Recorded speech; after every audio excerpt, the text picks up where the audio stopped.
So Scott, a 3-1 win against Seaham today, must be pleased with that. It's probably the proudest I've been of the players all season after a game. I mean, again, players missing, and every team has them, I know that. And then tonight, we lose Steve-O, Graham Armstrong at half-time, Steve-O just after half-time. They're two very experienced players. And I'm asking lads who are wingers to play in the centre of midfield, and it's just a bit of a mix and match by the last 25 minutes. But some of the football we played in the last 20 minutes and our goals and our pace, some of the best football we've played all season. I'm so proud of the lads tonight. How did that compare with Saturday's win? Saturday was a freakish, it never happened again. You know, Saturday was one of them where if you think we hit went in. Tonight, I think we had 3 or 4 chances in the first half. Certainly, keeper's done great for 2 of them.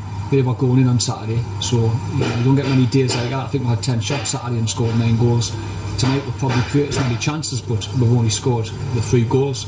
So it was really enjoyable in 2 different ways. And Jack Robson today set up 2, scored 1. You must be very pleased with him.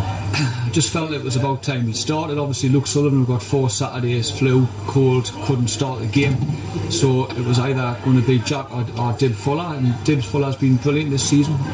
And I don't really need it. I wanted to have a look at Jack from the start tonight. He hasn't started enough games, and that was me thinking. And I thought, quite right, he got the man of the match. Pace, and his second goal was fantastic.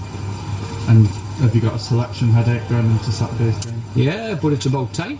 I think one of the, obviously we signed some big players in the summer, but there was a big gap between our top players, I would say, and some of the other lads. But I feel now there's not much of a gap. I feel with some of our signings, like Sir Lewis Suddick, for example, we've certainly shortened the gap between the quality of the squad.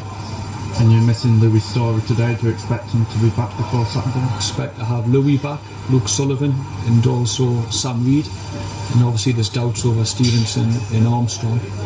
But got selection dilemmas, there's no doubt about it, but it's great. It's absolutely great. Some of the stuff we played tonight, if you come to the game tonight, you would have been entertained. Seaham played some good stuff as well. It was a tough nut to crack. It was 15 minutes to go before we got our noses in front. Colley's done great. He's turned them around. They've had some cracking results lately. There's always going to be a hard game tonight. It was a good game of football. I think if you pay your money to come watch that game tonight, I think you've had a good night. You've been entertained by 2 canny teams. And Matty Tulmelty was seen jogging around the pitch before the game. How close is he to a return? He's probably about 2 or 3 weeks away. It's the same with Dan Groves. He can't be that far away now after his hernia. There's 2. There's Scott Wallace as well. His wife just had a baby at the weekend, so he'll be out for a week or so.